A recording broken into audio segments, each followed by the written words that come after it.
সমস্ত আইন বিধানের উপর শাসন করতে একমাত্র আল্লাহ, এটাই মহান সত্য।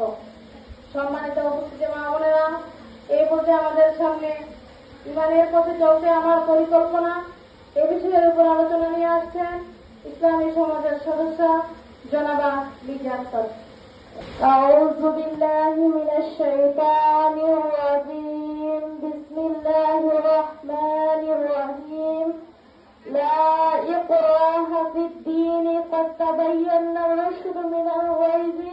فمن يكفر بالطاغوت ويؤمن بالله فقد استمسك بالعروة الوثقى لا انفصام لها والله السميع العليم. সরলতা হচ্ছে দিনের ব্যাপারে কোনো জোর জবরদস্তি নেই। ভ্রান্ত মত ও পথ থেকে সঠিক মত ও পথকে ছাঁটাই করে আলাদা করে দেওয়া হয়েছে। এখন যে কেউ তাগুতকে অস্বীকার করে আল্লাহর উপর ঈমান আনে, সে এমন একটি মজবুত অবলম্বন আছে ধরে যা কখনো ছিন্ন হওয়ার নয়। আর আল্লাহ যাকে অবলম্বন হিসেবে আঁকড়ে ধরেছে সবকিছু তিনি শোনেন এবং জানেন। সাদাকাল্লাহুল আলিয়্যুল আযীম। সম্মানিত আমার উপস্থিত দূর দূরান্ত থেকে আমার ইসলাম প্রিয় মা বোনেরা এবং উপস্থিত ইসলামী সমাজের সম্মানিত আমির সাহেব, হযরত সৈয়দ হুমায়ুন কবির সাহেব, সকলকে আমার আন্তরিক সালাম। আসসালামু আলাইকুম ওয়া রাহমাতুল্লাহি ওয়া বারাকাতুহু। আজকে মহিলা মাসিক সভা পূর্ণমিলনীয় বৈশ্বিক সম্মেলন মাহফিল সফল করার লক্ষ্যে পরামর্শ সভা। এই সময় আলোচনার বিষয় হচ্ছে ইমানের কথা চলতে আমার পরিকল্পনা। সম্মানিত আমার উপস্থিত দিনদার মা বোনেরা, আমরা আজকের বিষয় থেকে একটু উপলব্ধি করতে পারতেছি যে ইমানের পথ কি। আসলে ঈমান কি আমরা এখন জানব। ঈমান হচ্ছে সঠিক জ্ঞানের ভিত্তিতে দৃঢ় বিশ্বাস। আর ঈমানের পথ কি আর ঈমান বিরোধী পথ কি? তাহলে ঈমানের পথ হচ্ছে জান্নাত আর ঈমান বিরোধী পথ হচ্ছে আমরা ইনশাআল্লাহ জানব। তাহলে জান্নাতের পথ হচ্ছে ইসলাম। আর ইসলাম কি? ইসলাম হচ্ছে মানব জাতি, সমাজ ও রাষ্ট্র সহ সমগ্র জীবন গঠন ও পরিচালনা করার জন্য সার্বভৌম ক্ষমতার একমাত্র মালিক সৃষ্টিকর্তা আল্লাহ প্রদত্ত প্রয়োজনীয় সকল আইন বিধান সম্মিলিত কল্যাণকর ও পরিপূর্ণ একমাত্র জীবন ব্যবস্থা। ঈমানের পথে ইসলামের মৌলিক বিষয় হচ্ছে তিনটি। তাহলে ঈমানের পথে ইসলামের প্রথম মৌলিক বিষয় হচ্ছে আল্লাহর প্রতি ঈমান, অর্থাৎ রুবুবিয়্যত তাওহীদ। তাহলে রুবুবিয়্যত তাওহীদ কি?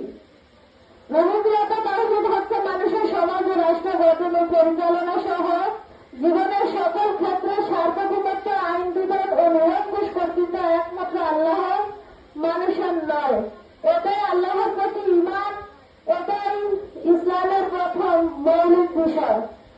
ঈমানের পথে ইসলামের দ্বিতীয় মৌলিক বিষয় হচ্ছে উলুহিয়্যত তাওহীদ। উলুহিয়্যত তাওহীদ হচ্ছে মানুষের সমাজ ও রাষ্ট্র গঠন ও পরিচালনা সহ জীবনের সকল ক্ষেত্রে দাসত্ব, আইনের আনুগত্য, উপাসনা একমাত্র আল্লাহর, অন্য কারো নয়। এটাই ঈমানের ফলশ্রুতি। এটা ইসলামের দ্বিতীয় মৌলিক বিষয়।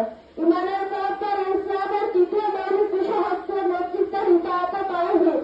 নেতৃত্বের ইতাআত তাওহীদ হচ্ছে মানুষের সমাজ ও রাষ্ট্র গঠন ও পরিচালনা সহ জীবনের সকল ক্ষেত্রে শর্তহীন আনুগত্য, অনুসরণ ও অনুকরণ একমাত্র হযরত মুহাম্মদ সাল্লাল্লাহু আলাইহি ওয়াসাল্লামের, অন্য কারণ নয়।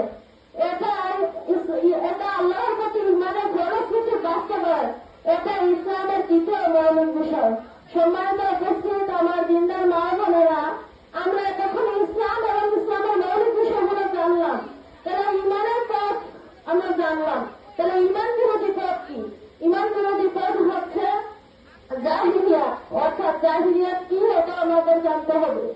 জাহিলিয়াত হচ্ছে ইসলামের বিপরীত মানুষের রচিত সকল ব্যবস্থা মূলত জাহিলিয়াত। জাহিলিয়াত তথা রাজতন্ত্র, সমাজতন্ত্র, গণতন্ত্র ইত্যাদি সকল তন্ত্রমন্ত্র এগুলো মানুষের দেওয়া। এটা আল্লাহর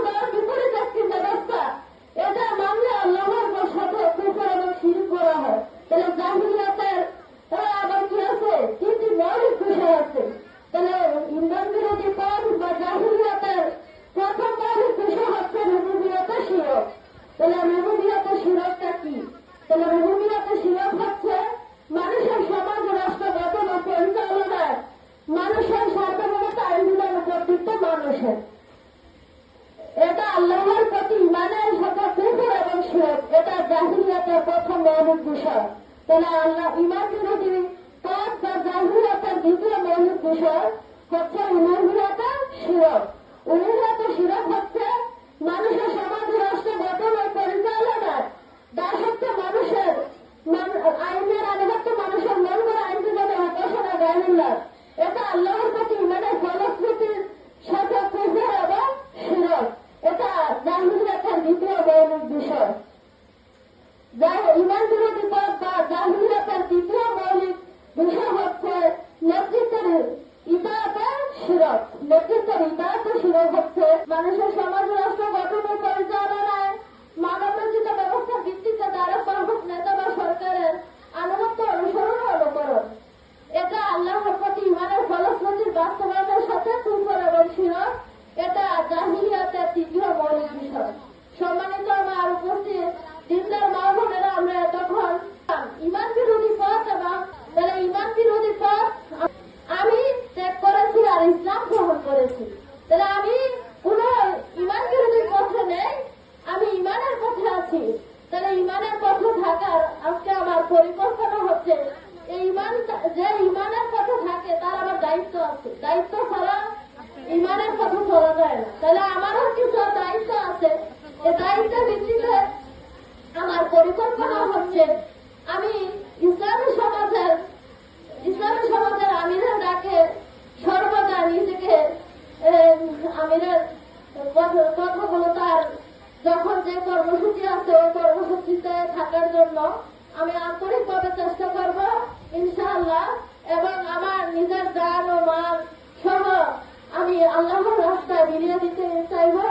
সর্বদা আমি যাতে আল্লাহর পথে নিজেকে নিয়োজিত রাখতে পারি এবং সকল ইমানদার ভাই-বোনদেরকে এই ইসলামী সমাজের আমির সাহেবের আনুগত্য থেকে তার বায়াত গ্রহণ করে ইমান বিরোধী পথ, জাহান্নামের পথ থেকে বের হয়ে ইসলামের পথে আসার আন্তরিক আহ্বান ব্যক্ত করে আমি আমার আলোচনা শেষ করলাম।